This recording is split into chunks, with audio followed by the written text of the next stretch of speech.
আলাইকুম ওয়া রাহমাতুল্লাহি তাআলা ওয়া বারাকাতুহু। পার্থিব নানান স্বপ্ন ও জীবনের মোহে পড়ে অনেক মানুষই ভুলে থাকে জীবনের আসল লক্ষ্য উদ্দেশ্য। কিভাবে উন্নত ক্যারিয়ার গড়া যায়, ভালো বেতনে একটা চাকরি পাওয়া যায়, এটাই আজ অনেকের দুনিয়াতে বেঁচে থাকার মূল উদ্দেশ্য হয়ে দাঁড়িয়েছে। পার্থিব এসব অর্জনকে তারা মনে করে জীবনের বড় সাফল্য। এই লক্ষ্য অর্জনে তারা এতটাই ব্যস্ত থাকে যে মৃত্যু পরবর্তী জীবনের কথা অনেকেই ভুলে যায়। রকমারি পার্থিব সাফল্য নিয়ে ব্যস্ত থাকা মানুষগুলোর কাছে এলিম অন্বেষণ, নামাজ আদায়ের সময় ব্যয়, ইবাদত বন্দেগীর বিষয়গুলো বরাবরই ঐচ্ছিক হয়ে দাঁড়িয়েছে।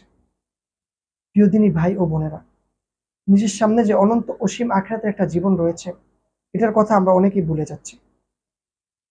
আমরা পার্থিব জীবনে বা পার্থিব সাফল্যের পেছনে এতটাই ঝুঁকে পড়েছি যে প্রকৃত সাফল্যের কথা আমরা দিন দিন ভুলেই যাচ্ছি। প্রকৃত সাফল্য কি, এটাই আজ আমরা ভুলে যাচ্ছি। দুঃখজনক হলো এটাই বাস্তব যে প্রকৃত সাফল্যের কথাই আমরা ভুলে যাচ্ছি। প্রকৃত সাফল্য কাকে বলে সেটাই আমরা ভুলে যাচ্ছি। আল্লাহ রাব্বুল আলামিন সূরাতুল আলি ইমরানের ১৮৫ নম্বর আয়াতে ইরশাদ করেন, ফামান যুহজিহা আনিন নার ওয়া উদখিলাল জান্নাহ ফাকাদ ফাজ। যাকে জাহান্নামের আগুন থেকে মুক্ত করা হলো এবং জান্নাতে প্রবেশ করানো হলো, সেই হচ্ছে প্রকৃত সাফল্য অর্জন করেছে। আমরা আজ জাহান্নাম জান্নাতের কথা আমরা দিন দিন ভুলে যাচ্ছি। পার্থিব সাফল্য অর্জনে সেটা হালাল হোক হারাম হোক এগুলো বাছাই করছি না। আমরা এগুলো বাছাই না করে আমরা শুধু পার্থিব সাফল্যের দিকে ছুটছি, কিন্তু প্রকৃত সাফল্যের কথা ভুলে যাচ্ছি।